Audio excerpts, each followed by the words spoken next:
हाँ, सो CFAP 3 BMS कोई business strategy की हम शायद बातें कर रहे थे, क्या ख्याल है? तो वापस आगे हम अपनी बिजनेस स्ट्रैटेजी में, मतलब क्या था बिजनेस स्ट्रैटेजी का? How to deal with competition, कैसे डील करना है through a process called strategic process, also called strategic planning, mean how to make strategies, how to formulate strategies, या how strategic decisions are made, which involves 3 interrelated sub processes: strategic analysis,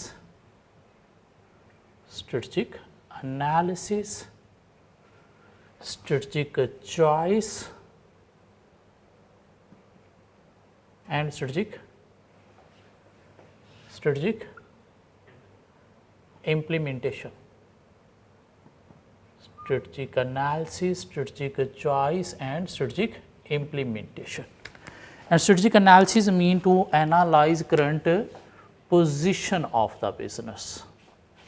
और अभी हम cover कर रहे हैं strategic analysis mean to analyze current position of the business.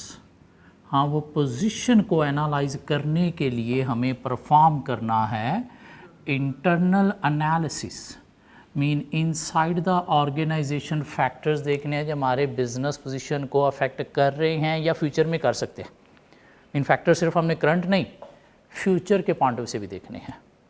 और क्या देखना है? हमें देखना है अपनी ऑर्गेनाइजेशन के इंटरनल रिसोर्सेज को, कि हमारे पास स्ट्रॉन्ग रिसोर्सेज हैं या नहीं हैं, and resourcefulness mean utilisation of resources को, ये स्ट्रॉन्ग रिसोर्सेज हैं या नहीं, और उनकी utilisation mean production method, production processes भी स्ट्रॉन्ग हैं या नहीं। और कैसे देखना है उसके लिए हमारे पास कुछ मॉडल हैं, जिसमें एक मॉडल है हमारे पास पॉटर्स वैल्यू चेन मॉडल, जो आज के लेक्चर में हम कवर करेंगे। साथ कुछ और मॉडल भी हैं, एक 7S मॉडल है और एक आध कोई और मॉडल भी हम कहीं पे डिस्कस करेंगे। लेकिन पोजीशन को एनालाइज करने के लिए सिर्फ इंटरनल एनालिसिस ही नहीं, हमें परफॉर्म करना है एक्सटर्नल एनालिसिस भी। एक्सटर्नल एनालिसिस का मतलब क्या है? Also called environmental analysis, also called environmental analysis. और एक बिजनेस दो तरह के एनवायरमेंट में ऑपरेट करता है, एक इंडस्ट्री एनवायरनमेंट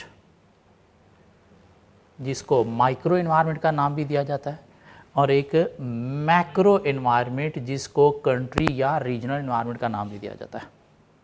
हाँ, अगर हमने इंडस्ट्री एनवायरनमेंट को एनालाइज करना है तो हमारे पास दो मॉडल हैं, पॉटर्स 5 फोर्सेस मॉडल, जो प्रीवियस लेक्चर में हम कवर कर चुके हैं, threat of new entrance, threat of substitute, bargaining power of supplier, bargaining power of customer और कंपैटिटिव राइवलरी। साथ एक और भी मॉडल है इंडस्ट्री एनवायरनमेंट को एनालाइज करने के लिए, जिसे हम लाइफ साइकिल मॉडल का नाम देते हैं, जो फ्यूचर में कहीं पे कवर करेंगे। हाँ, अगर हमने मैक्रो एनवायरनमेंट को एनालाइज करना है तो वहाँ पे हमारे पास दो मॉडल हैं, पेस्टल फैक्टर्स के थ्रू एनालाइज करना, जो हम ऑलरेडी कवर कर चुके हैं, political, economic, social, technological, ecological और लीगल फैक्टर को देखना। और साथ हमारे पास एक और मॉडल है Porter's national diamond model, Porter's national diamond model. So इधर से हम ये कवर कर चुके हैं कहाँ पे? चैप्टर नंबर 2 में। ये कवर कर चुके हैं कहाँ पे? चैप्टर नंबर 3 में। और एक एक क्वेश्चन भी हम प्रैक्टिस कर चुके हैं। अब मूव होते हैं इंटरनल एनालिसिस की तरफ और देखते हैं ये पॉटर्स वैल्यू चेन मॉडल क्या है। पॉटर्स वैल्यू चेन की बातें करते हैं कि पॉटर्स वैल्यू चेन क्या है। एक ही पॉइंट को आप एक ही जगह पे डिस्कस करोगे, दो जगह पे नहीं डिस्कस कर सकते। एक ही जगह पे डिस्कस करोगे, नहीं कर सकते दो जगह पे डिस्कस।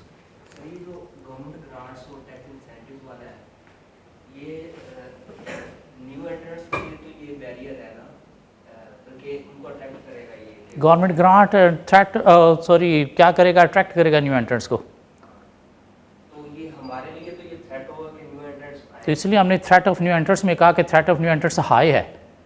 क्यों? नए एंट्रेंट्स को ये अट्रैक्ट करेगी और उनके एंटर होने से हमारी पोजीशन वीक हो सकती है। तो ये पॉइंट वो सोल्यूशन में डिस्कस नहीं कर रहा था। आपने लिखना ये, आपने ये लिखना। उसने वो गवर्नमेंट ग्रांट्स और टैक्स इंसेंटिव सबको मिला के एक ही बात कर दी। गवर्नमेंट का इंफ्रास्ट्रक्चर में इन्वेस्टमेंट करना सबको मिला के एक ही बात कर दी कि अट्रैक्टिवनेस ऑफ इंडस्ट्री शो कर रहे हैं। क्या ख्याल है? बुक में एक जगह पे लिखा हुआ है इकोनॉमिक फैक्टर के अंदर टैक्सेशन और सब्सिडीज। हमने टैक्सेशन और सब्सिडीज पढ़ा है कहाँ पे? पॉलिटिकल फैक्टर में, और ये पॉलिटिकल फैक्टर ही है। इकोनॉमिक फैक्टर में किस कॉन्टेक्स्ट में बात की जा सकती है? कोई नेशनल इकोनॉमिक पॉलिसीज होती हैं गवर्नमेंट की, वो इकोनॉमिक फैक्टर है, जो दो तरह की होती हैं, फिस्कल पॉलिसी और मॉनिटरी पॉलिसी। फिस्कल पॉलिसी क्या होती है? बजट। बजट क्या होता है? Estimation of government expenditure and income, जिसमें गवर्नमेंट की इनकम क्या होती है? टैक्स, और गवर्नमेंट के एक्सपेंडिचर क्या होते हैं? ग्रांट, सब्सिडीज या इंफ्रास्ट्रक्चर, एजुकेशन पे जो गवर्नमेंट ने एक्सपेंडिचर करने हैं। अब इकोनॉमिक फैक्टर में टैक्स और ग्रांट्स को हम जो है इकोनॉमिक फैक्टर में नहीं, पॉलिटिकल फैक्टर में डिस्कस करेंगे। हाँ, गवर्नमेंट की जो इकोनॉमिक पॉलिसी है, फिस्कल पॉलिसी, ये हमारे लिए इकोनॉमिक फैक्टर है। गवर्नमेंट का बजट जो है वो सरप्लस होता है या डेफिसिट होता है?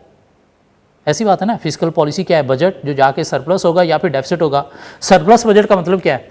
कि गवर्नमेंट की इनकम ज़्यादा है, एक्सपेंडिचर कम है, मीन टैक्स ज़्यादा और ग्रांट सब्सिडीज पे कम। तो ये हमारे लिए अपॉर्चुनिटी होगी, थ्रेट होगा हमारे बिजनेस के लिए? पॉजिटिव होगा, नेगेटिव होगा? नेगेटिव होगा।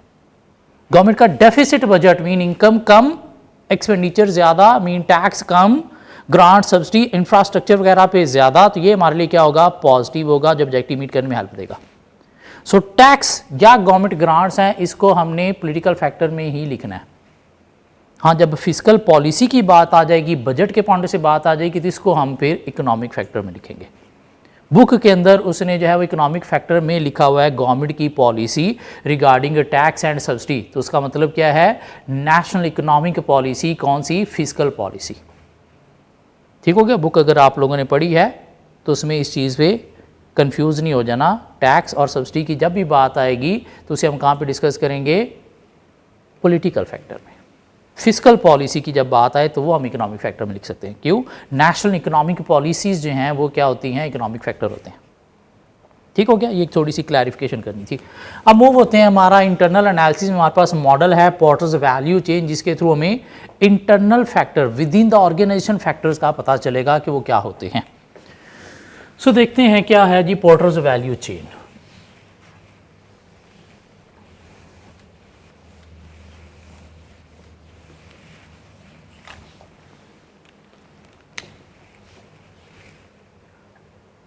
Porters value chain. कौन सा पोर्टर? Michael Porter. वही पोर्टर 5 फोर्सेस वाला, हैरी पॉटर नहीं। सो पोर्टर क्या कहता है कि वैल्यू चेन का मतलब क्या है? कहते हैं जी वैल्यू चेन का मतलब है internal business processes. Value chain का मतलब क्या है? Internal business processes through which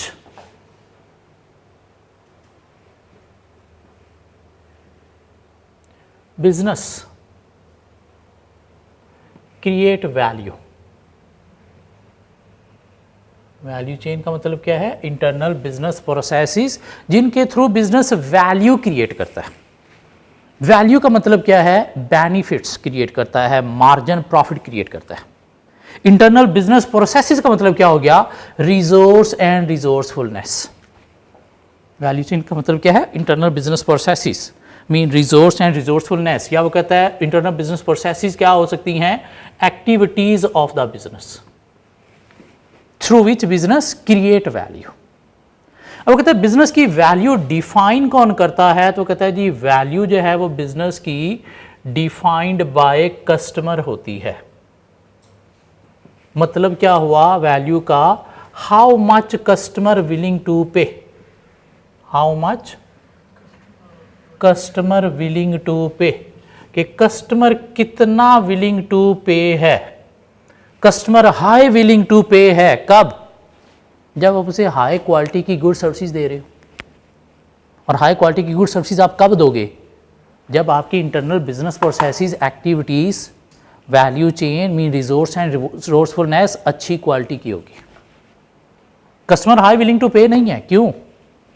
आप उसे अच्छी क्वालिटी की गुड सर्विसेज नहीं दे रहे। क्यों नहीं दे रहे? क्योंकि आपकी वैल्यू चेन अच्छी नहीं है।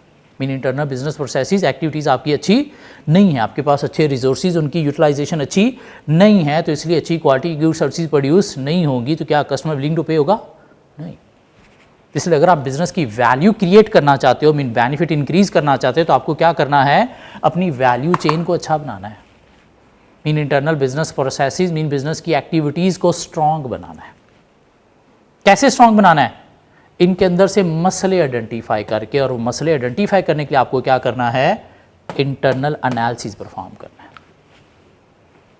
क्यों? दुनिया की जितनी भी नामवर ऑर्गेनाइजेशन है, एप्पल है, याहू है, गूगल है, ज़ारा है, इन्होंने मार्केट में जो अपनी पोजीशन स्ट्रॉन्ग बनाई है, वो कैसे बनाई है? अपनी इंटरनल स्ट्रेंथ की बेस पर। इनके पास रिसोर्सेज अच्छे हैं, रिसोर्स की यूटिलाइजेशन अच्छी है, उसकी बेस पर इन्होंने मार्केट में अच्छी पोजीशन बनाई है। इसलिए अगर आप भी मार्केट में अच्छी पोजीशन बनाना चाहते हो, तो आपको क्या करना है? अपनी value chain, mean internal business processes को स्ट्रॉन्ग करना है। कैसे? इंटरनल एनालिसिस के थ्रू इनके अंदर से मसले देखने हैं, क्या हैं, उनको दूर करके। क्योंकि अगर इनमें मसले हैं तो आपके बिजनेस को कभी भी वैल्यू नहीं मिलेगी, मीन बेनिफिट आपके नहीं मिलेंगे, कस्टमर हाई विलिंग टू पे नहीं होगा। इसलिए अगर आप चाहते हो कि कस्टमर हाई विलिंग टू पे हो, आपके बिजनेस को वैल्यू दे, तो आपको क्या करना है? वैल्यू चेन को स्ट्रॉन्ग बनाना है, मीन इंटरनल बिजनेस प्रोसेसेस को ठीक करना है।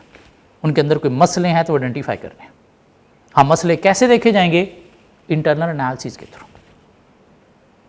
सो according to Porter, value chain का मतलब क्या है? Internal business processes mean activities of the business, जिसके थ्रू बिजनेस वैल्यू क्रिएट करता है, mean activities of the business.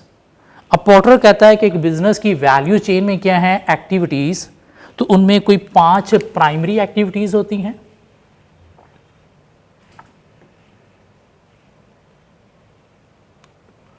और 4 सेकेंडरी या सपोर्ट एक्टिविटीज है।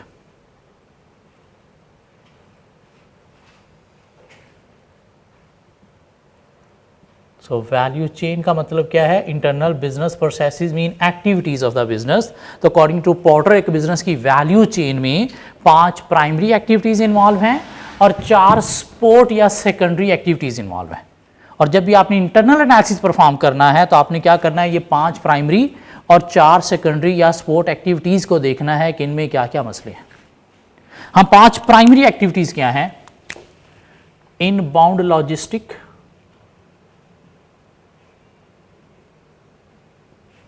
operations, outbound logistic,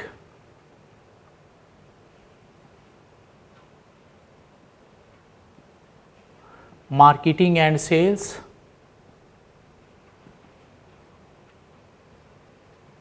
और services. Inbound logistic, operations, outbound logistic, marketing and sale and services. और इनको support करने के लिए 4 सेकेंडरी एक्टिविटीज हैं, और वो क्या हैं? Corporate infrastructure, corporate infrastructure, procurement, human resource and technology. So according to Porter, value chain का मतलब क्या है? Activities of the business. और एक बिजनेस की वैल्यू चेन में 5 प्राइमरी और 4 सेकेंडरी या सपोर्ट एक्टिविटीज़ हैं। और जब भी आपने इंटरनल एनालिसिस परफॉर्म करना है, तो आपने ये 5 प्राइमरी और 4 सपोर्ट एक्टिविटीज़ को देखना है कि इधर ये स्ट्रॉन्ग है या वीक है। और अगर इनमें कोई वीकनेसेस हैं तो आपने ओवरकम करनी है, जिससे पोजीशन क्या हो जाएगी? आपकी स्ट्रॉन्ग हो जाएगी। 4 सेकेंडरी या सपोर्ट एक्टिविटीज़ क्या हैं जो इनको सपोर्ट प्रोवाइड करती हैं? कारपोरेट इंफ्रास्ट्रक्चर का मतलब क्या है? कहते हैं कॉर्पोरेट इंफ्रास्ट्रक्चर का मतलब क्या है, कंपनी का इंफ्रास्ट्रक्चर जिसके अंदर आ जाती है कंपनी की एडमिन अच्छी है या नहीं है, कंपनी का कम्युनिकेशन सिस्टम के स्ट्रॉन्ग क्विक है या नहीं है, कंपनी की financing arrangement mean cash flow position जो है वो अच्छी है या नहीं है, कंपनी का ऑर्गेनाइजेशन स्ट्रक्चर कि आइदर फॉर्मल चाहिए तो फॉर्मल और इनफॉर्मल चाहिए तो इनफॉर्मल है या नहीं है, और क्या आ जाता है कंपनी की बिल्डिंग आ जाती है, लाइक कोई स्पेस वगैरह आपको चाहिए तो वो आपके पास प्रॉपर है या नहीं है।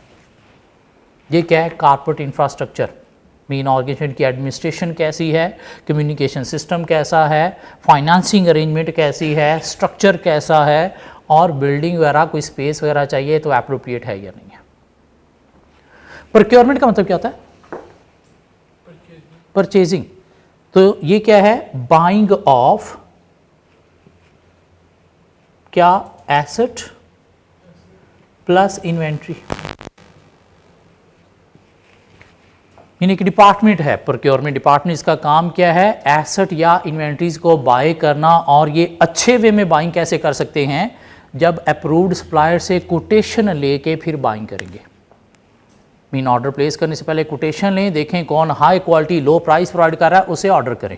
हाँ, अगर ये कोटेशन लिए बिना जो है वो बाइंग कर रहे हैं तो फिर ये अपना फंक्शन प्रॉपर्ली परफॉर्म नहीं कर रहे, मीन यहाँ पे क्या है, वीकनेस है। इस तरह से HR भी एक डिपार्टमेंट होता है जिसका काम क्या होता है, एम्प्लॉय मैनेजमेंट। क्या करना है भाई, एम्प्लॉय मैनेजमेंट में एम्प्लॉय की रिक्रूटमेंट करनी है, एम्प्लॉय की ट्रेनिंग करनी है, इसके अलावा क्या करना है, एम्प्लॉय की मोटिवेशन करनी है, और मोटिवेशन कैसे आती है, रिवॉर्ड के थ्रू। हाँ, ये अगर एम्प्लॉय की रिक्रूटमेंट अच्छी कर रहे हैं, मीन अच्छे लोग जो है वो कैलिबर वाले स्किल्ड लोग जो है रिक्रूट कर रहे हैं, या एम्प्लॉयज़ की ट्रेनिंग अच्छी कर रहे हैं, या एम्प्लॉयज़ को रिवार्ड जो वो चाहते हैं वो प्रोवाइड करके मोटिवेटेड सेटिस्फाइड कर रहे हैं, दिस मीन इंटरनल स्ट्रेंथ है। हाँ, अगर ये अच्छे लोग रिक्रूट नहीं कर रहे, या एम्प्लॉय को ट्रेनिंग नहीं दे रहे जिससे उनकी स्किल्स डेवलप नहीं हो रही, या एम्प्लॉयज़ को मोटिवेट सेटिस्फाइड नहीं कर रहे रिवार्ड के थ्रू, तो फिर क्या है, इंटरनल वीकनेस है, मीन ये डिपार्टमेंट प्रॉपर्ली काम नहीं कर रहा। ये कब अच्छा होगा, जब एडमिनिस्ट्रेशन आपकी अच्छी होगी, मीन अच्छी रूल्स पॉलिसीज जो है वो इम्प्लीमेंट कर रही है, कम्युनिकेशन सिस्टम आपका क्विक होगा, स्ट्रॉन्ग होगा, फाइनेंसिंग अरेंजमेंट आपकी अच्छी होगी, मीन कैश फ्लो आपकी अच्छी होगी, आपके पास कैश सरप्लस होंगे, ऑर्गेनाइजेशन स्ट्रक्चर एप्रोप्रिएट होगा, और साथ बिल्डिंग स्पेस जितना चाहिए उतना अवेलेबल होगा। और ये अच्छा कब होगा, जब चीप सोर्स ऑफ सप्लाई जो है वो फाइंड कर रहा है, एसेट की भी और इन्वेंट्री की, मीन कोटेशन लेके हाई क्वालिटी लो प्राइस प्रोवाइड करने वाले को ही ऑर्डर कर रहे हैं। हाँ, अगर कोटेशन के बिना ऑर्डर कर रहे हैं तो ये क्या है, वीक है। और ये स्ट्रॉन्ग कब होगा, जब एम्प्लॉय को रिक्रूटमेंट अच्छी कर रहा है, ट्रेनिंग अच्छी प्रोवाइड कर रहा है, और सेटिस्फाइड मोटिवेट भी कर रहा है। टेक्नोलॉजी क्या है, एक IT डिपार्टमेंट है जिसका काम क्या है, ऑर्गेनाइजेशन के अंदर यूज ऑफ IT को देखना, इनोवेशन को देखना। हाँ, अगर ये इनोवेशन ला रहे हैं, IT का यूजेज कर रहे हैं डिफरेंट डिपार्टमेंट के अंदर कॉस्ट एफिशिएंसी अचीव करने के लिए, क्वालिटी ऑफ सर्विसेज को इंप्रूव करने के लिए, तो इंटरनल स्ट्रेंथ है।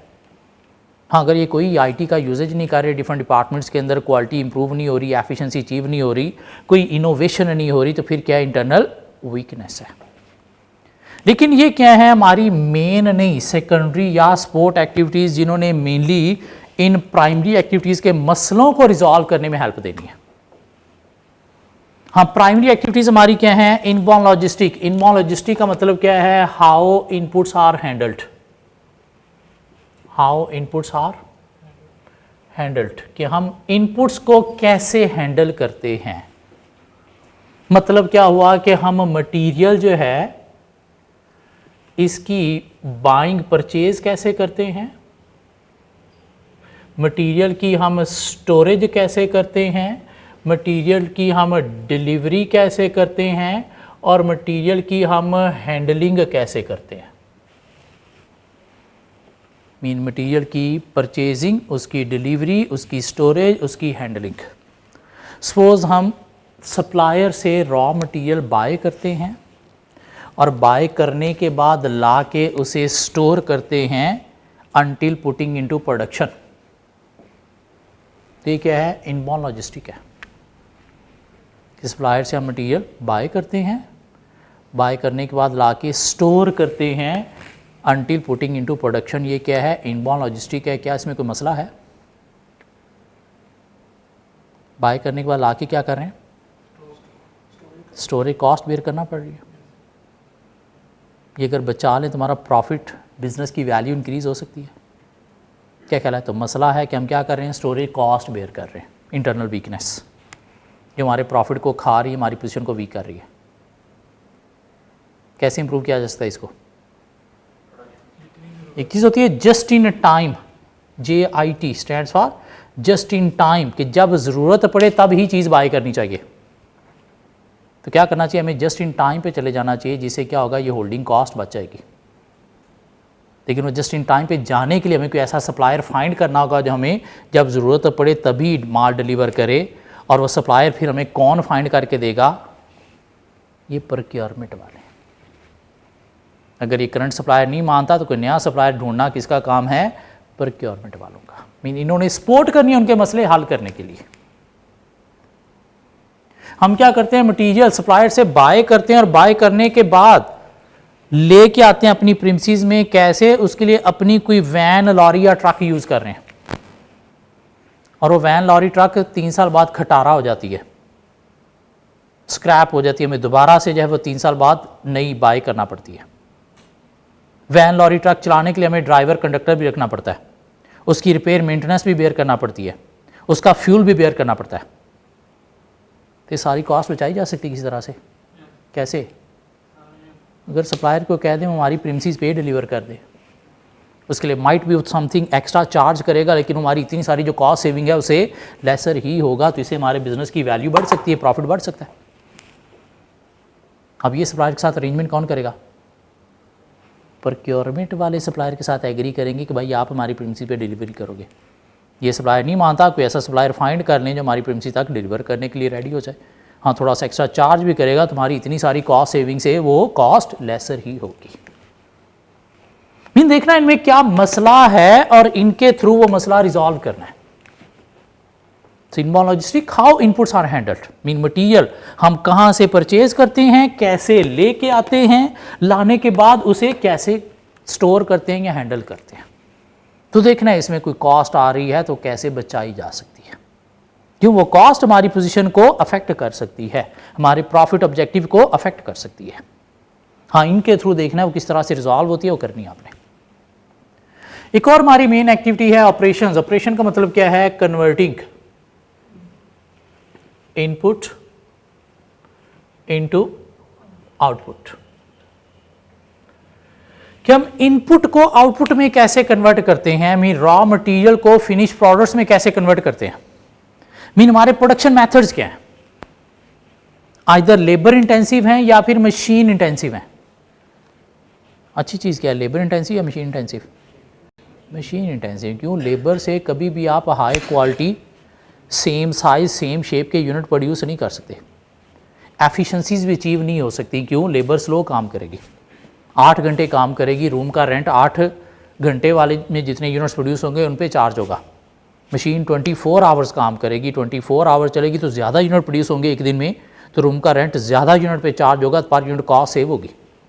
मशीन के थ्रू क्वालिटी इंप्रूव होगी, सारे unit same size, same shape के प्रोड्यूस होंगे, वेस्टेज ऑफ मटीरियल कम होगी। और अगर हमारे ऑपरेशन लेबर इंटेंसिव हैं तो इंटरनल स्ट्रेंथ है या वीकनेस है? वीकनेस है, तो उसे दूर करना चाहिए। क्या करना चाहिए? मशीन इंटेंसिव करना चाहिए। जिसमें प्रोडक्शन के हमें मशीनरी लगानी चाहिए। वो मशीनरी हमें कौन सी चाहिए, कौन सी हमारे लिए एप्रोप्रिएट है, ये कौन बताएगा हमें? टेक्नोलॉजी वाले। मशीन बाय कौन करके देगा? प्रोक्योरमेंट वाले। उसके लिए पैसा कौन प्रोवाइड करेगा? Corporate infrastructure. उसके लिए जगह चाहिए, जगह कौन प्रोवाइड करेगा? Corporate infrastructure. मशीन चलाने के लिए बंदे भी तो चाहिए ना, वो बंदे रिक्रूट करने या ट्रेन करने वो कौन करेगा? HR वाले। मीन इन्होंने इनके मसले रिजॉल्व करने में हेल्प देनी है। नहीं, हम बैंक हैं, क्या करते हैं, सर्विसेज देते हैं। और सर्विसेज लेबर इंटेंसिव ही रहेंगी, मशीन के थ्रू नहीं दी जा सकती। लेकिन हमारे जो बैंकर हैं ये गधे हैं, निकम्मे हैं, कस्टमर को अच्छी तरह से डील नहीं करते। कस्टमर आता है, सामने बैठा रहता है आधा आधा घंटा, उसे पूछते ही नहीं है। एक बड़ा कस्टमर आता है, उसे जी जी करना चाहिए, उसे खड़े होकर मिलना चाहिए, उसे चेयर पेश करनी चाहिए, उसे चाय पूछनी चाहिए, ये नहीं पूछते और उस वजह से हमारे बड़े कस्टमर हमसे नाराज़ हो रहे हैं। एक बड़ा कस्टमर आता है तो हमें उसे बाहर गाड़ी तक छोड़ के भी आना चाहिए। क्यों? हमारा ब्रेड एंड बटर कौन है? कस्टमर। ये है तुम्हारा बिजनेस है, हमारी जॉब है सर्विस बिजनेस में। अगर कस्टमर नहीं है हमसे हैप्पी, तुम्हारा बिजनेस भी नहीं है, हमारी जॉब भी नहीं है। हम बैंक हैं, सर्विस देते हैं, लेकिन कस्टमर हमसे हैप्पी सेटिस्फाई नहीं है। क्यों? हमारे जो बैंकर्स हैं ये सड़े हुए बैठे होते हैं, कस्टमर को स्माइल नहीं देते, उसको हेलो नहीं करते, सलाम नहीं बुलाते, उसको कुर्सी पेश नहीं करते, चाय नहीं पूछते, बाहर छोड़ने नहीं जाते। और उस वजह से कस्टमर लूज होके सामने वाले बैंक की तरफ जा रहा है। क्यों? वो ये काम करते हैं। दिस मीन हमारे ये जो एम्प्लॉई हैं सड़े हुए निकम्मे, इनको पता ही नहीं अच्छी कस्टमर सर्विस होती क्या है। तो अच्छी कस्टमर सर्विस देने के लिए हमें क्या करना चाहिए? इनको ट्रेन करना चाहिए। वो ट्रेन किसने करना है? या इन गंदे निकम्मों को निकाल के हमें कोई अच्छी कस्टमर सर्विस जिनको पता है क्या होती हैं वो लोग हमें लेके आने हैं। तो वो नए लोग रिक्रूट भी किसने करने हैं? या ये जो सड़ी शक्लों वाले आगे बैठे इनको उठा के पीछे बैक ऑफिस में भेजें, जाके ये कैश काउंट करें। हमें कोई एनर्जेटिक फ्रेश क्वालिफाइड लोग जो है वो आगे लेके आने, MBA लेके आने, या बीबियाँ अच्छी खूबसूरत लेके आनी है। वो किसने लेके आनी है? HR वालों ने रिक्रूट करके देनी है, ताकि कस्टमर सर्विस को इम्प्रूव किया जा सके। तो देखना है क्या मसले हैं, उनको रिजॉल्व करना है, ये हमारी सेकेंडरी सपोर्ट एक्टिविटीज़ के थ्रू।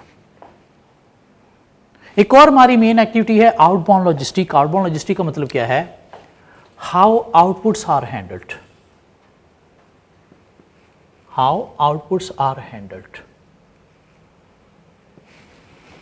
मीन जो फाइनल हमारी फिनिश गुड्स प्रोड्यूस होती हैं उनको हम कैसे मैनेज करते हैं। सपोज जितनी भी हमारी फिनिश गुड्स प्रोड्यूस होती हैं हम उनको स्टोर करते हैं until receiving order from the customer. तो मसला है स्टोरेज कॉस्ट बेयर कर रहे हैं। सिर्फ स्टोरेज कॉस्ट ही नहीं, वो स्टोर जो की हैं वो पड़ी पड़ी ऑब्सोलीट भी हो सकती हैं, हमें ऑब्सोलीट लॉसेस भी बेयर करना पड़ सकते हैं। वो पड़ी पड़ी चोरी भी हो सकती हैं, वो लॉसेस भी बेयर करना पड़ सकते हैं। तो ये सारी चीज़ें बचाई जा सकती हैं। कैसे? जस्ट इन टाइम के थ्रू। मीन जब कस्टमर ऑर्डर दे तब ही चीज़ें प्रोड्यूस करें, और प्रोड्यूस करते ही सीधी किसके पास? कस्टमर के पास, जिससे होल्डिंग कॉस्ट भी बच गई, ऑब्सोलीट इन्वेंट्री के लॉसेस भी बच गए, इवन चोरी के खदशात भी कम हो गए। लेकिन उसके लिए हमारे प्रोडक्शन मैथड्स इतने एफिशिएंट होने चाहिए कि फौरी प्रोडक्शन हो सके। और वो फौरी प्रोड्यूस करने के लिए फिर लेबर इंटेंसिव नहीं, क्या होना चाहिए? मशीन इंटेंसिव होना चाहिए। क्या ख्याल है? फ्लैक्सिबिलिटी होनी चाहिए, स्पेयर कैपेसिटी ऑलवेज होनी चाहिए, ताकि जैसे ही कस्टमर ऑर्डर दे हम फौरी प्रोड्यूस करके उसे डिलीवर कर सकें। इसके अलावा आउटबाउंड लॉजिस्टिक में क्या आता है? डिलीवरी भी, कि हम कस्टमर को प्रोडक्ट डिलीवर कैसे करते हैं। आइदर कस्टमर हमारी शॉप पे, आउटलेट पे आता है, वहाँ से चीज़ें खुद लेके जाता है, या हमें वेबसाइट के थ्रू, फ़ोन के थ्रू ऑर्डर करता है और उसके बाद हम डिलीवर करते हैं। हाँ, अगर वेबसाइट, फ़ोन के थ्रू हमें ऑर्डर करता है और हम डिलीवर करते हैं, तो कैसे डिलीवर करते हैं? हमने अपनी कोई वैन लॉरी रखी हुई है डिलीवरी के लिए, या हम किसी कोरियर कंपनी, किसी डिलीवरी कंपनी के थ्रू डिलीवर करते हैं। अच्छा मेथड कौन सा है? किसी के थ्रू डिलीवर करना या अपनी वैन लॉरी यूज़ करना? अच्छा मेथड कौन सा है? डिपेंड करता है कि अगर तो हमारी डिलीवरीज बहुत ज़्यादा होती हैं तो फिर अपनी वैन लॉरी यूज़ करना कॉस्ट एफिशिएंट है। अगर कभी कभार डिलीवरी होती है, मीन हफ्ते में एक आध होती है, फिर अपनी वैन लॉरी रख के ड्राइवर की, कंडक्टर की कॉस्ट, रिपेयर, मेंटेनेंस, फ्यूल की कॉस्ट बेयर करना कॉस्ट एफिशिएंसी नहीं है। फिर किसी कोरियर कंपनी के थ्रू डिलीवर करना सूटेबल है। अब सपोज हमारी डिलीवरी कभी कभार होती थी तो हम किसी कोरियर कंपनी के थ्रू डिलीवर कर रहे थे, लेकिन अब कस्टमर कोरोना की वजह से ऑनलाइन ऑर्डर ज़्यादा देने लग गया, तो क्या करना चाहिए? अपनी वैन लॉरी यूज़ करनी चाहिए। अब अपनी वैन लॉरी यूज़ करने के लिए हमें क्या करना है? वैन लॉरी बाय करनी है। किसने बाय करके देनी है? उसको चलाने के लिए ड्राइवर, कंडक्टर भी चाहिए, वो किसने देना है? वैन लॉरी बाय करने के लिए पैसा चाहिए, वो पैसा किसने देना है? कॉर्पोरेट इंफ्रास्ट्रक्चर वालों ने। नहीं देखने इधर क्या मसले हैं, इधर ये अप्रोप्रिएट हैं या नहीं है, और अगर कोई मसला है तो वो आइडेंटिफाई करना है और उनको रिजॉल्व करने के लिए हेल्प कहाँ से लेनी है? यहाँ से। इसके अलावा हमारी एक और मेन एक्टिविटी है मार्केटिंग एंड सेल्स। मतलब क्या है? हाउ टू अट्रैक्ट, एक्सप्लॉइट या परसुएट द कस्टमर। मार्केटिंग का पर्पस क्या होता है? कस्टमर को अट्रैक्ट करना, एक्सप्लॉइट करना या परसुएट करना। अट्रैक्ट करना, भाई ये चीज़ हमने बनाई है, आजा। मार्केटिंग का ये पर्पस है। या एक्सप्लॉइट करना कि ये चीज़ जो हम तुझे दे रहे हैं ये इतने में तुझे नहीं मिलेगी, लिहाजा आजा।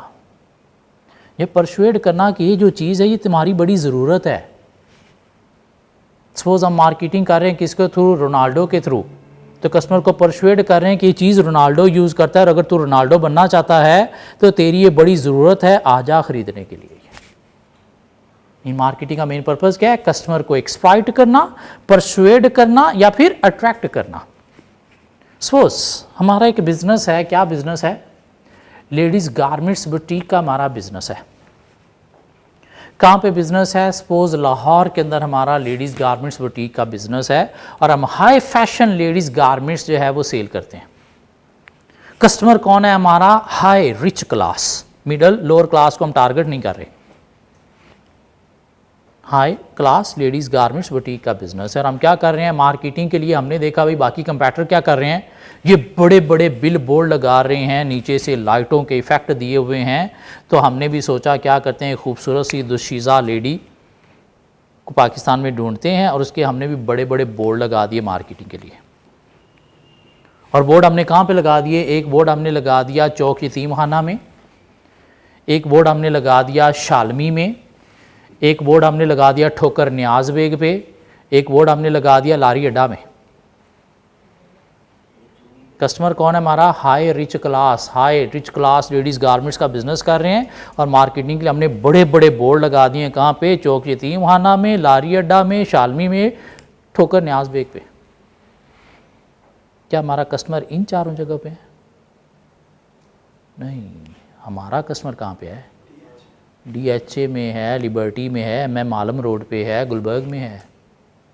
क्या ख्याल है? तो हमने जहाँ पे बोर्ड लगाए हुए क्या ठीक लगाया हुआ है?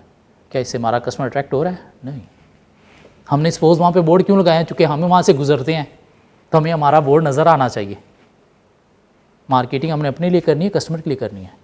कस्टमर के लिए तो वहाँ पे करनी है जहाँ पे हमारा कस्टमर है, और अगर वहाँ पे नहीं कर रहे तो क्या इंटरनल स्ट्रेंथ है या वीकनेस है? वीकनेस है। दिस मीन यहाँ पे गधे बैठे हैं जिनको पता ही नहीं है मार्केटिंग करनी कहाँ पे है, कैसे करनी है। मीन जहाँ पे कस्टमर है वहाँ पे मार्केटिंग करनी है। क्यों? मार्केटिंग का पर्पज़ क्या है? कस्टमर को अट्रैक्ट करना है, अपने घर वालों को या अपने आप को आपने खुश नहीं करना कि मुझे बोर्ड नज़र आना चाहिए घर से आते हुए। नहीं, कस्टमर कहाँ पे? वहाँ पे मार्केटिंग करनी है। दिस मीन इन्हें ट्रेन करने की ज़रूरत है या रिप्लेस करने की ज़रूरत है। वो कौन करेगा? ये चार वाले।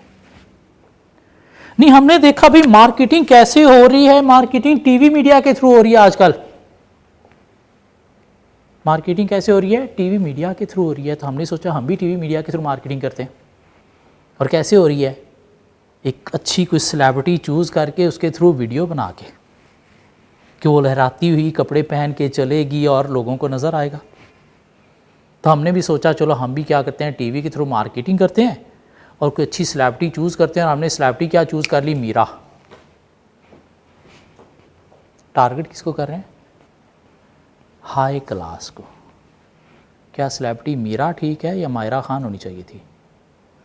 मायरा खान होनी चाहिए। मीरा क्यों चूज़ की? हमें पसंद है। ज़्यादा फॉलोअर किसका है? मायरा खान का या मीरा का है? मायरा खान का है। तो अगर आपने सेलिब्रिटी ठीक चूज़ नहीं की तो दिस मीन गधे बैठे हैं यहाँ पे जिनको पता ही नहीं है मार्केटिंग करनी कैसे है। क्या आप किस क्लास को टारगेट कर रहे हो? तो देखो उनकी सेलिब्रिटी जो है फेवरेट कौन सी होगी। क्या ख्याल है? High class Maira Khan rather than lower class Meera. नहीं, हमने देखा लोग मार्केटिंग कर रहे हैं। कैसे मार्केटिंग कर रहे हैं? सोशल मीडिया के थ्रू भी कर रहे हैं। क्यों? बोर्ड कोई नहीं देखता। गाड़ी में बैठे भी लोग मोबाइल ही देख रहे होते हैं, ड्राइव करते हुए मोबाइल देख रहे हैं, चलते हुए मोबाइल देख रहे हैं। सारी दुनिया कहाँ पे घुसी हुई है? सोशल मीडिया के अंदर। तो हमें मार्केटिंग सोशल मीडिया के थ्रू करनी चाहिए। कैसे हेल्प करेगा उसमें? कौन? आईटी वाले। उसके लिए हमें कोई आईटी स्पेशलिस्ट भी चाहिए तो वो एचआर लेके देगा। उनके लिए हमें कोई सिस्टम भी चाहिए, वो ये लेके देंगे। उनके लिए कोई स्पेस चाहिए, कोई पैसा चाहिए, वो कौन प्रोवाइड करेंगे? ये प्रोवाइड करेंगे। मैं इनके मसले रिजॉल्व करने में ये हमें हेल्प देंगे। नहीं देखना है कि मार्केटिंग हम प्रॉपर जैसे होनी चाहिए या जैसे दुनिया कर रही है या जहाँ पे हमारा कस्टमर है वो कर रहे हैं या नहीं कर रहे। अगर नहीं कर रहे तो मसले आइडेंटिफाई करके इनके थ्रू रिजॉल्व करने।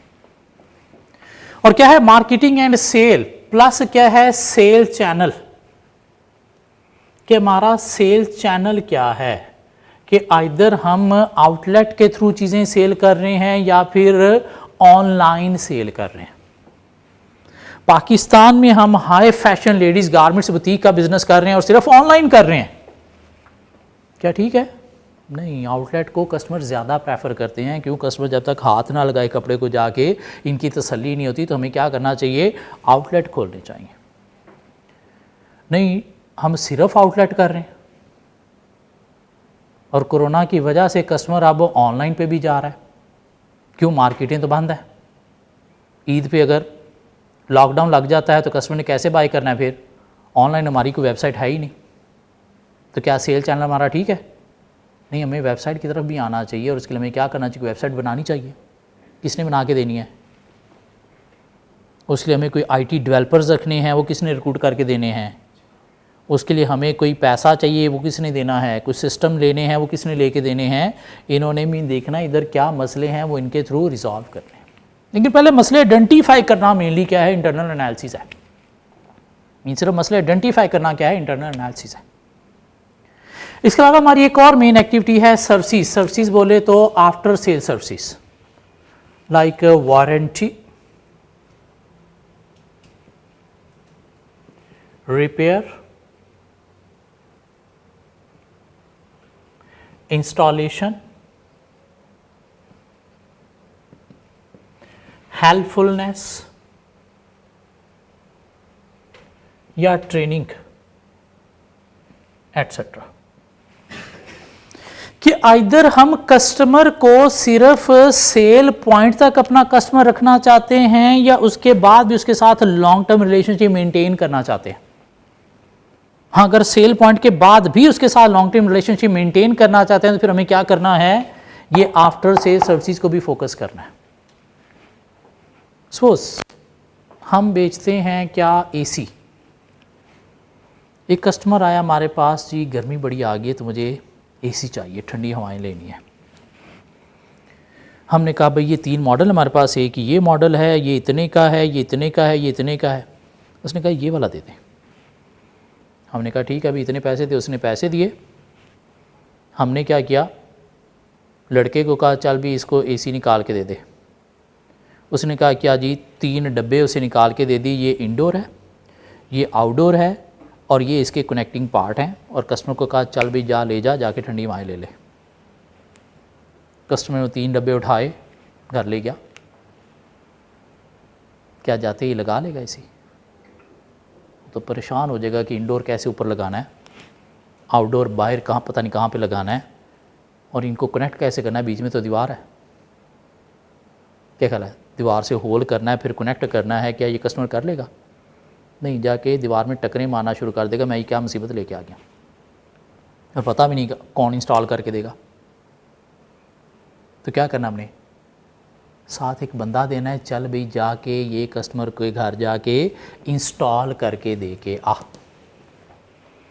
क्या कर रहे हैं? आफ्टर से सर्विस मीन कस्टमर को कन्वीनियंस प्रोवाइड कर रहे हैं। इससे क्या होगा? नेक्स्ट टाइम कस्टमर ने एसी बाय करना है तो किसे बाय करेगा? हमसे। हाँ, अगर हमने कोई इंस्टॉलेशन के लिए बंदा नहीं दिया तो क्या नेक्स्ट टाइम हमारे पास आएगा? नहीं, गंदी गालियाँ हमें जाते ही निकालेगा। हाँ, नेक्स्ट टाइम आएगा अगर हम थोड़ा हाई चार्ज भी करेंगे तो कस्टमर विलिंग टू पे होगा। क्यों? हम क्या कर रहे हैं? उसे कन्वीनियंस प्रोवाइड कर रहे हैं। किसी और ने भी एसी खरीदना होगा तो उसे कहाँ पर रेफर करेगा? हमारी तरफ कि ये सिर्फ प्रोडक्ट देते नहीं, इंस्टॉल भी करके देते हैं। इससे बेशक हम थोड़ा सा मार्केट से ज़्यादा भी चार्ज कर रहे होंगे तो फिर भी कस्टमर विलिंग टू पे होगा। क्यों? उसके साथ एक तो लॉन्ग टर्म रिलेशन भी मेंटेन हो रहा है और दूसरा सेटिस्फाई भी हो रहा है, हाई विलिंग टू पे भी हो रहा है, जो हमारे बेनिफिट अचीव करने में हमें हेल्प देगा। क्या ख्याल है? कुछ चीज़ ख़राब होगी तो हमें क्या करना चाहिए? उसकी कोई रिपेयर भी प्रोवाइड करनी चाहिए। मोबाइल ख़रीदते वक्त एक वारंटी वाला होता है, एक विदाउट वारंटी होता है। किसको प्रेफर करते हो? वारंटी वाले को। क्यों? एक सेटिस्फैक्शन है कि ख़राब हो गया तो एटलीस्ट मुझे रिप्लेसमेंट या रिपेयर मिल जाएगी। मीन आप क्या होते हो? हाई विलिंग टू पे होते हो।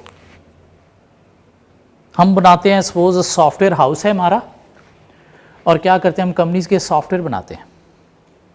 एक कस्टमर आया हमारे पास, जी यार मुझे अपनी कंपनी के सिस्टम बड़े गंभीर से हुए पड़े हैं मैनुअल, तो मुझे कोई सॉफ्टवेयर चाहिए, क्या बना के दोगे? हमने कहा हाँ, हमने फ़लाँ ऑर्गेनाइजेशन को बना के दिया, बड़े हैप्पी खुश हैं, वो आपको भी बना देते हैं। कितने में? हमने कहा जितने में। कस्टमर ने कहा ठीक है बना दो। हमने कहा ठीक है, 1 वीक बाद आ जाना, टाइम लगेगा। 1 वीक बाद कस्टमर आया, उसने पैसे दिए। हमने क्या किया? CD में से सॉफ्टवेयर डाल के दे दिया कि चल जाके इंस्टॉल करके चला ले। क्या ये सॉफ्टवेयर कस्टमर ने पहले कभी देखा है? जाके चलो इंस्टॉल तो कर लेगा, क्या चला पाएगा? नहीं। क्यों? कभी देखा ही नहीं, कभी चलाया ही नहीं। हमारी तरफ से हमने हर एक फंक्शनैलिटी उसके अंदर बना दी, लेकिन उसे यूज़ करना नहीं आ रहा तो वो क्या समझेगा इसके अंदर वो फंक्शनैलिटी है ही नहीं। क्या करेगा? हमें गंदी गालियाँ देना शुरू कर देगा। क्यों? उसने कभी वो देखा ही नहीं, उसे पता ही नहीं कैसे चलाना है। तो हमें क्या करना है? सिर्फ वो सॉफ्टवेयर नहीं बनाना, साथ एक बंदा भेजना है, चल भी जाके इसके सिस्टम इंस्टॉल करके साथ इसके एम्प्लॉय को ट्रेन भी करके आ, सिखा के भी आ कैसे यूज़ करना है, जिससे क्या होगा? कस्टमर सेटिस्फैक्शन इम्प्रूव होगी। नेक्स्ट टाइम कस्टमर ने कोई सॉफ्टवेयर बाय करना है तो किसके पास आएगा? हमारे पास ही। इवन किसी और ऑर्गेनाइजेशन को भी सॉफ्टवेयर चाहिए तो कहाँ पे रेफ़र करेगा? हमारे पास। क्यों? हम क्या करते हैं? कन्वीनियंस प्रोवाइड कर रहे हैं। मीन ये चीज़ें प्रोवाइड कर रहे हैं तो कस्टमर के साथ एक लॉन्ग टर्म रिलेशनशिप मेंटेन कर रहे हैं, जिससे कस्टमर हमारे पास बार बार आएगा, तुम्हारे बिजनेस को वैल्यू मिलेगी। इवन हम एक्स्ट्रा चार्ज भी करेंगे तो कस्टमर हाई विलिंग टू पे होगा। मीन हमारे बिजनेस को क्या मिलेगी? वैल्यू मिलेगी। और अगर हम ये चीज़ें प्रोवाइड नहीं कर रहे तो ज़रूरी है प्रोवाइड करना। दिस मीन हमें कोई अपना डिपार्टमेंट बनाना चाहिए। वो डिपार्टमेंट बनाने के लिए हमें कोई लोग चाहिए। वो लोग कौन रिक्रूट करके देगा? उसके लिए कोई मशीनरी चाहिए, कोई सिस्टम चाहिए, वो कौन परचेज़ करके देगा? इन लोगों को बिठाने के लिए कस्टमर सर्विस डिपार्टमेंट बनाना है तो इन लोगों को बिठाने के लिए कोई स्पेस भी चाहिए, वो कौन प्रोवाइड करेगा? Corporate infrastructure. मीन ये क्या है? हमारी 5 मेन एक्टिविटीज़ हैं: inbound logistic, operation, outbound logistic, marketing and sale और सर्विसेज। हाँ, इनके अंदर जो मसले हैं उनको रिजॉल्व करने में कौन हेल्प देंगे? ये हमारी 4 सेकेंडरी या सपोर्ट एक्टिविटीज़। और वो क्या है? Corporate infrastructure. इनमें भी मसले हो सकते हैं अगर एडमिन अच्छी नहीं है, पॉलिसीज अच्छी इंप्लीमेंट नहीं हो रही, कम्युनिकेशन सिस्टम हमारा स्ट्रांग नहीं, स्लो है, फाइनेंसिंग अरेंजमेंट अच्छी नहीं है, हम ओवरड्राफ्ट पे चल रहे हैं, ऑर्गेनाइजेशन स्ट्रक्चर एप्रोप्रिएट नहीं है, या बिल्डिंग स्पेस जो चाहिए उतना अवेलेबल नहीं है। इधर भी मसला हो सकता है लाइक बगैर कोटेशन के बाइंग किए जा रहे हैं। इधर भी मसला हो सकता है कि एम्प्लॉय को ट्रेन नहीं कर रहे, सेटिस्फाई नहीं कर रहे, उनके साथ डिस्कस करके क्या वो चाहते हैं वो प्रोवाइड करके, या रिक्रूटमेंट अच्छी मेरिट पे नहीं हो रही, अपनी मर्जी के रिश्तेदार ही अपने भर्ती किए जा रहे हैं जिनको काम आता ही नहीं है। क्या ख्याल है? क्यों? मेरिट के लोग आने चाहिए ना, जिनको काम आता है, स्किलफुल लोग आना चाहिए। इधर भी मसला हो सकता है कि IT का यूजेज है ही नहीं कहीं पे, सब कुछ मैनुअली चली जा रहा है, कोई कॉस्ट एफिशिएंसी अचीव नहीं हो रही, कोई इनोवेशन नहीं आ रही। लेकिन मेनली हमारी क्या है? ये 5 प्राइमरी एक्टिविटीज़ जिनके अंदर से हमें इंटरनल एनालिसिस के थ्रू मसले आइडेंटिफाई करने हैं और इनकी हेल्प के थ्रू वो मसले क्या करने हैं? रिजॉल्व करने हैं। सो इंटरनल एनालिसिस का मतलब क्या है? हमें विद इन द ऑर्गेनाइजेशन देखने हैं फैक्टर्स, और क्या देखने हैं? पोर्टर्स वैल्यू चेन कहता है कि आपने 5 प्राइमरी और 4 सेकेंडरी एक्टिविटीज़ को देखना है कि इधर ये स्ट्रॉन्ग हैं या फिर वीक हैं, और अगर वीक हैं तो इनके मसले आपने रिजॉल्व करने हैं। लेकिन इंटरनल एनालिसिस में मेनली आपने क्या करना है? सिर्फ मसले आइडेंटिफाई करने हैं, रिजॉल्व वो एक सेपरेट टॉपिक है। सो 3 मॉडल हमने कवर कर लिए, एक्सटर्नल एनालिसिस के पेस्टल 5 फोर्सेस और इंटरनल एनालिसिस का porters value chain. Porter value chain के ऊपर हमें एक क्वेश्चन मिलेगा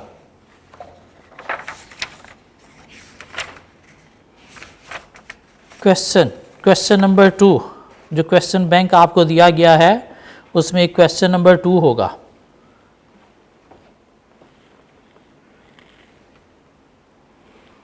मिलता है ऐसा क्यों question? Requirement of the question for 10 good marks.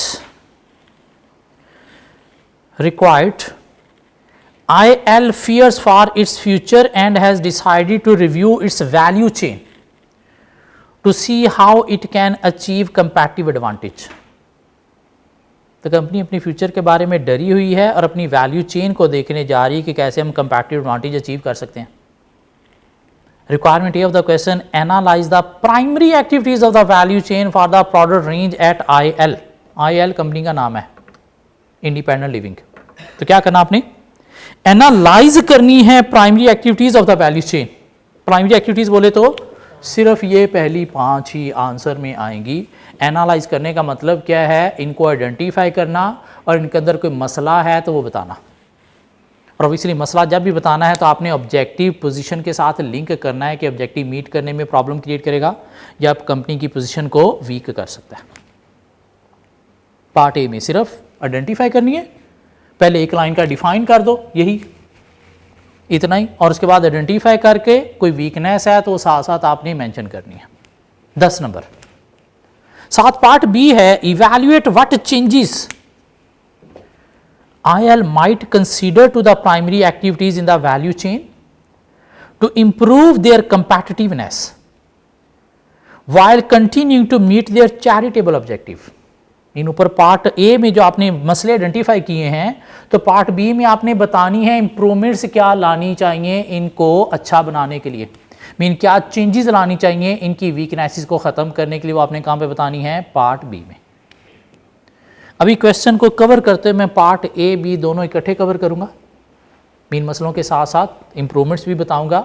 आपने अटैम्प्ट करते वक्त पहले पार्ट ए अटैम्प्ट करना है जिसमें आपने सिर्फ ये 5 हेडिंग दे के एक लाइन में डिफाइन करना है, सिनेरियो के अंदर से आइडेंटिफाई करनी है और अगर कोई वीकनेसेस हैं तो वो लिखनी है। वीकनेसेस कहाँ पर लिखनी है? पार्ट ए में।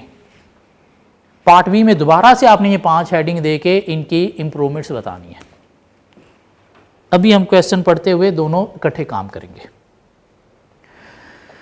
Independent Living IL is a charity that provides the living aids to help elderly and disabled people live independently in their own home.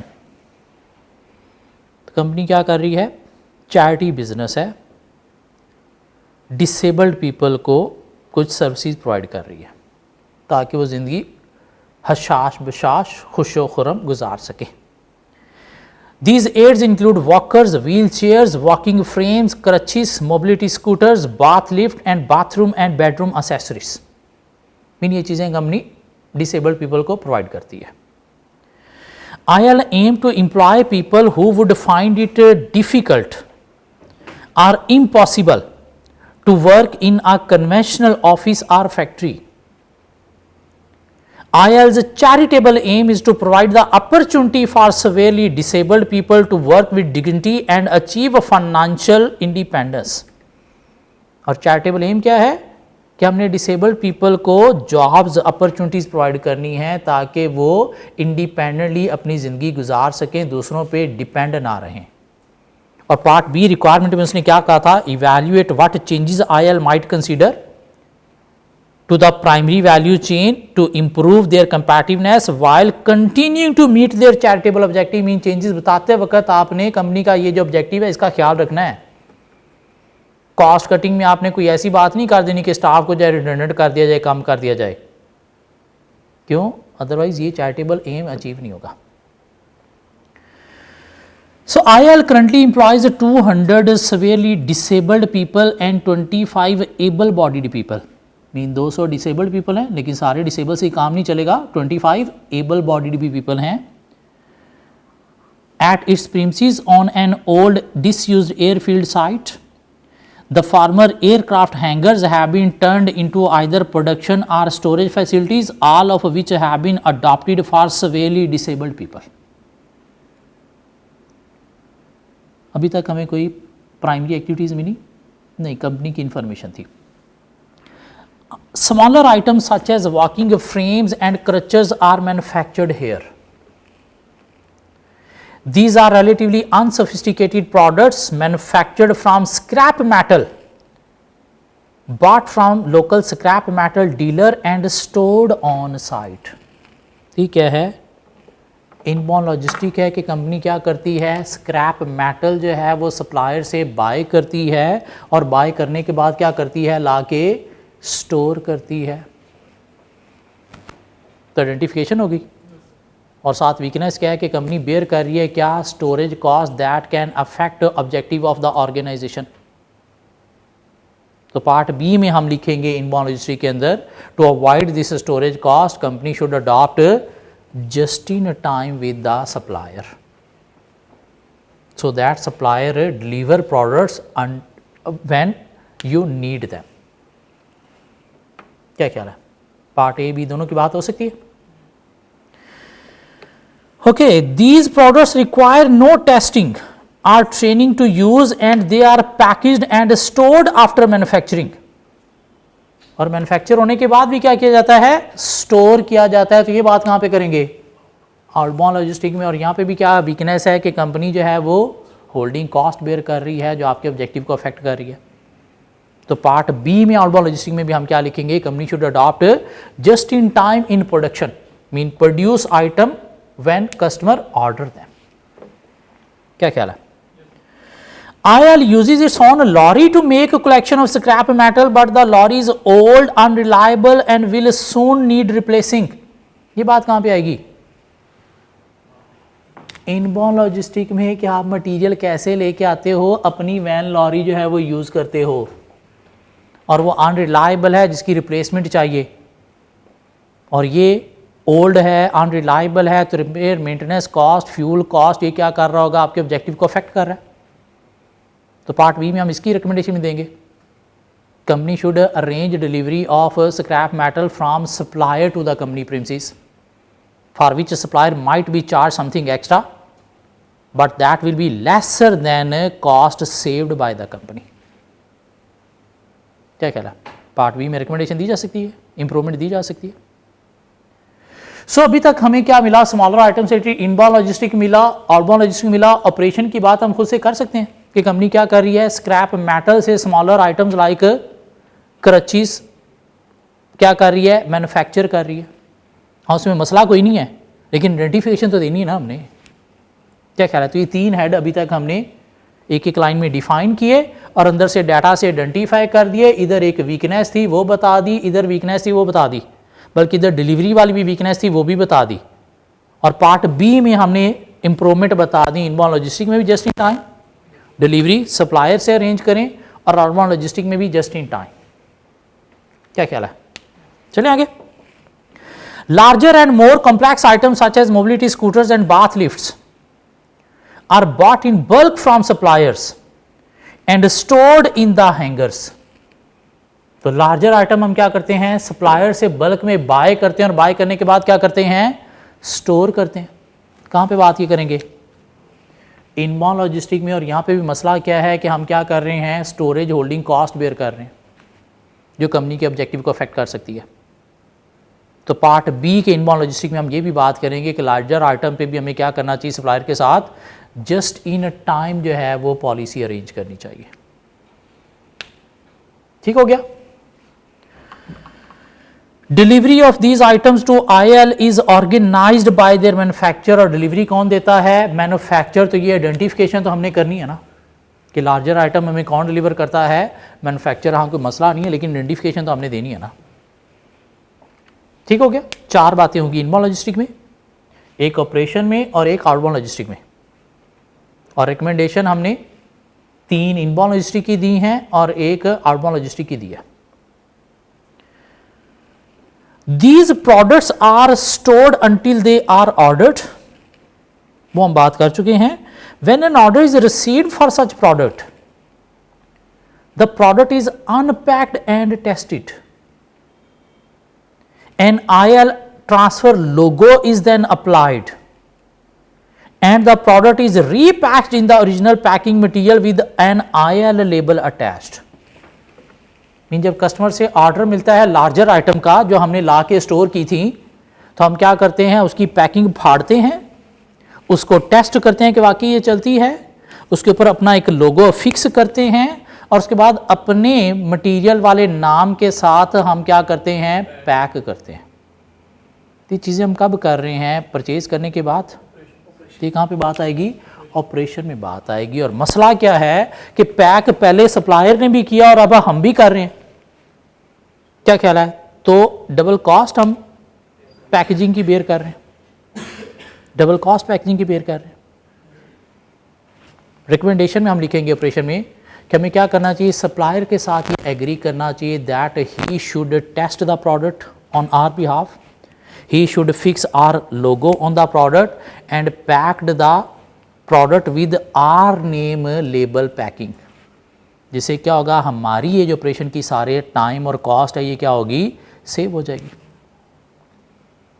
लेकिन अगर ये सप्लायर को दे देंगे तो माइट भी हमारा वो जो डिसेबल्ड पीपल से हम काम करवा रहे हो, मेन काम यही करवा रहे हैं,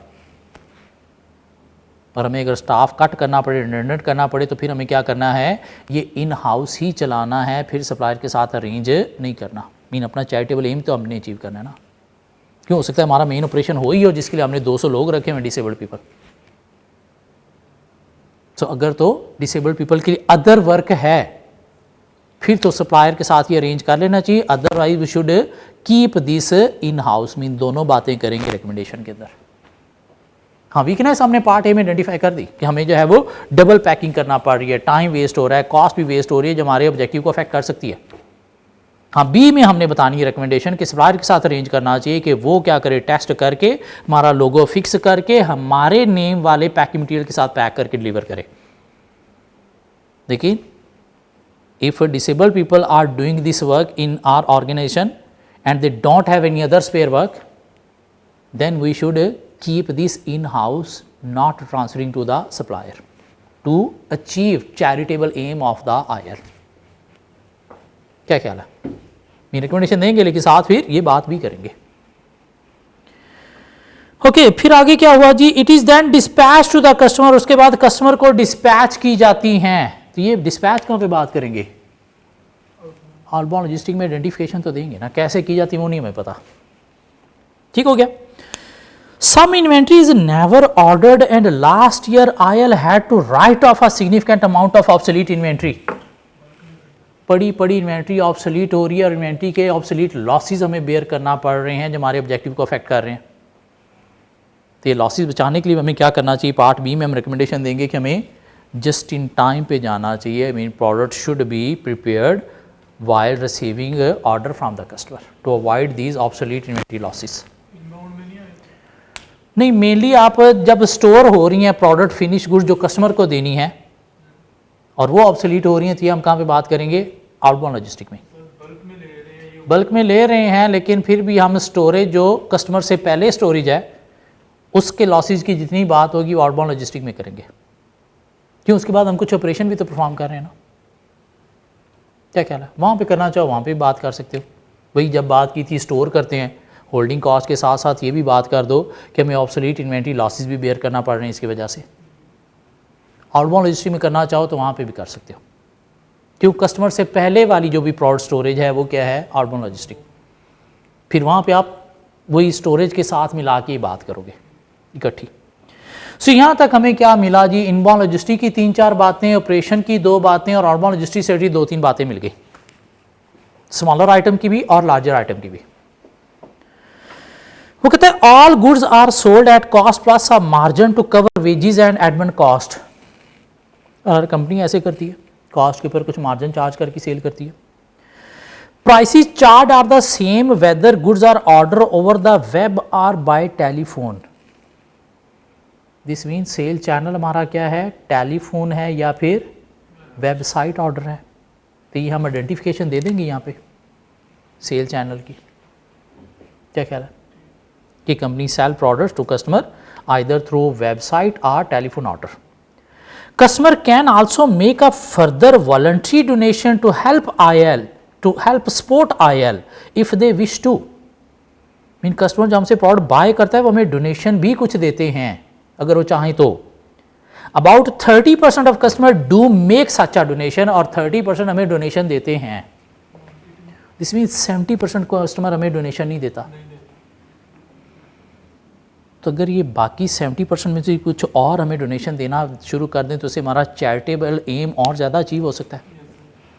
अब देखो एक कस्टमर फ़ोन पे ऑर्डर कर रहा है तो क्या करेगा, ऑर्डर करेगा उसके बाद फ़ोन बंद, क्या उसे पता चला हम डोनेशन भी लेते हैं।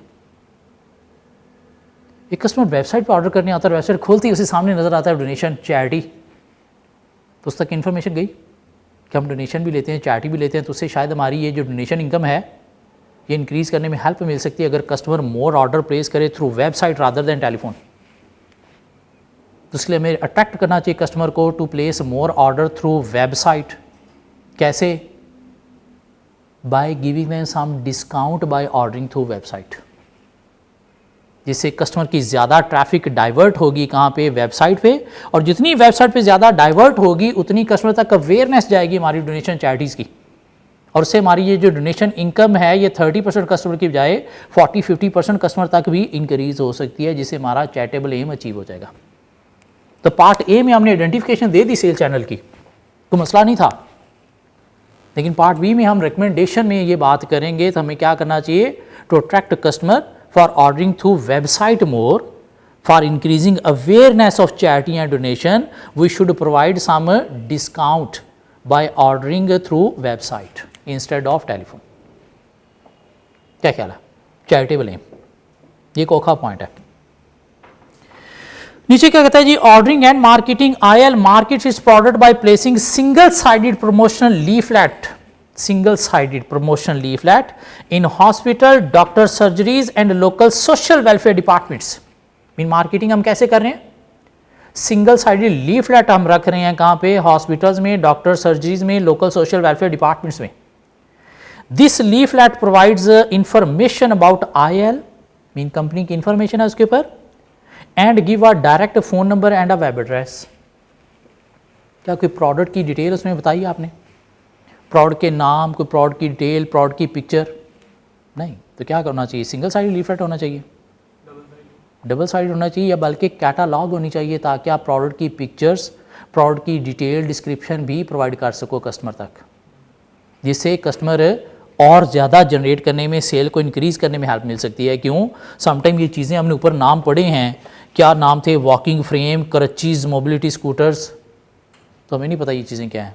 समटाइम पिक्चर देख के कस्टमर को पता चलता है हाँ ये चीज़ मेरी ज़रूरत हो सकती है, तो उसके लिए एटलीस्ट डबल साइडेड लीफलेट होने चाहिए, बल्कि ज़्यादा बेस्ट क्या है, कैटालॉग होनी चाहिए। तो ये सिंगल साइडेड लीफलेट के थ्रू मार्केटिंग हो रही, जिससे कंपनी का डिटेल और वेबसाइट, फ़ोन एड्रेस दिया जा रहा है, ये मार्केटिंग एंड सेल्स में आइडेंटिफिकेशन आ गई। पार्ट बी में रिकमेंडेशन में हम देंगे कि क्या होना चाहिए, टू साइडेड या कैटालॉग होनी चाहिए, ताकि मोर डिटेल प्रोवाइड की जा सके कस्टमर को रिगार्डिंग कस्टमर प्रोडक्ट डिटेल। क्या कहना, customer may purchase product by ringing IL directly और by ordering over their website, जो हम बात कर चुके हैं already. The website provides the product information and photos of product which are supplied by IL। क्या सिर्फ फोटोज होनी चाहिए या साथ वीडियोस भी होनी चाहिए? वीडियोस भी होनी चाहिए, ताकि प्रोडक्ट का यूजेज जो है वो कस्टमर को बताया जा सके कि कैसे इसे यूज़ करना है, कि उससे भी शायद सेल इंक्रीज हो सकती है। It also has a secure payment facility. However, customer who ring IL directly have to discuss product requirement and potential purchase with the sales staff over the phone। क्यों?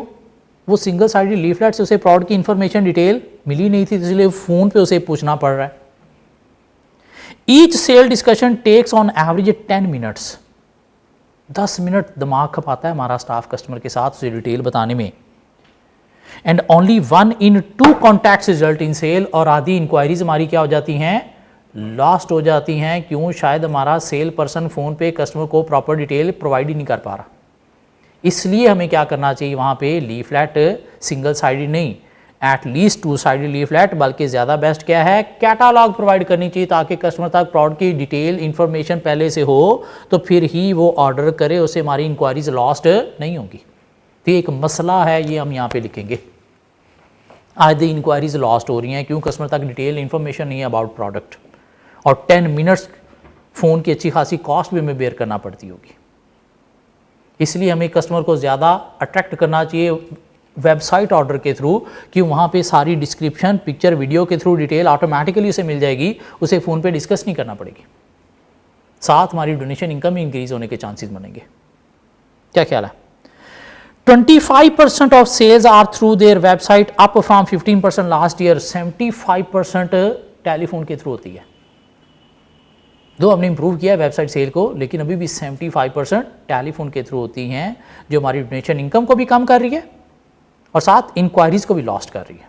तो इसलिए हमें डिस्काउंट के through website sale को improve करना चाहिए। Recommendation, but only many of their customers are unfamiliar with the internet and do not have access to it. इसलिए telephone हमें बंद नहीं करना, वो भी चलाना है। क्यों? कस्टमर के पास वेबसाइट की फैसिलिटी नहीं है, इंटरनेट की फैसिलिटी नहीं है, लेकिन एटलीस्ट जितनों के पास है उतनों को तो हमें अट्रैक्ट करना चाहिए। So goods are delivered to customer by a national courier service. तो ये हम बात करेंगे यहाँ पे डिलीवरी में। आइडेंटिफिकेशन कोई मसला नहीं है इसके अंदर। क्या ख्याल है? Service and support for the bought in products, mobility scooters, bath lifts are supplied by the original manufacturers. Mean जो बॉट इन प्रोडक्ट्स हैं, लार्जर आइटम है, उनकी सर्विस कौन दे रहा है? मैन्युफैक्चरर दे रहा है। तो कोई मसला नहीं है। हम ये लिख सकते हैं कि अगर वो क्वालिटी ऑफ सर्विस नहीं दे रहा तो उससे हमारा पोजीशन अफेक्ट हो सकती है ड्यू टू बैड रिप्यूट। क्या ख्याल है? तो रिकमेंडेशन में हम दे देंगे we should monitor the quality of service provided by the manufacturer. क्यों? अगर वो क्वालिटी नहीं दे रहा तो नाम हमारा बदनाम होगा। क्या ख्याल है? तो पांचों हेडिंग्स आइडेंटिफाई होगी, रिकमेंडेशन भी दी गई पांचों से related. Specially marketing and sale में बहुत ज़्यादा डिटेल बताएंगे हम। वेबसाइट सेल के थ्रू अट्रैक्ट करना है डिस्काउंट दे के, ताकि डोनेशन इनकम इंक्रीज की जा सके। इंक्वायरीज लॉस्ट हो रही हैं तो उसके लिए भी वेबसाइट पे ज़्यादा ट्रैफिक को डाइवर्ट करना चाहिए। फिर सिंगल साइडी लीफलेट नहीं, हमें क्या देना चाहिए? 2 साइडी लीफलेट विद प्रोडक्ट पिक्चर्स देना चाहिए, बल्कि बेहतर क्या है, डिटेल डिस्क्रिप्शन के साथ कैटालॉग प्रोवाइड करनी चाहिए। सो IL finding it increasingly difficult to compete with commercial firms offering independent living aids. Last year the charity made a deficit of $160,000 and it had to sell some of its airfield land to cover this. In company के हालात बुरे चल रहे हैं, mean position week है, अपने asset land बेचना पड़ रही है। Many of the commercial firms it is competing with have sophisticated sale and marketing operation and then arrange delivery to customer directly from manufacturer based in low labor cost countries. So IL fears about its future and has decided to review its value chain to see how it can achieve competitive advantage. तो उसके लिए हमें कहा गया है कि आप क्या करो, एनालाइज करो और साथ क्या करो, रिकमेंडेशन दो कि कंपनी कैसी ये वीकनेसेस को इंप्रूव कर सकती है ताकि अपनी पोजीशन को स्ट्रॉन्ग बना सके। क्या ख्याल है? तो पार्ट ए अटैम्प्ट हो सकता है।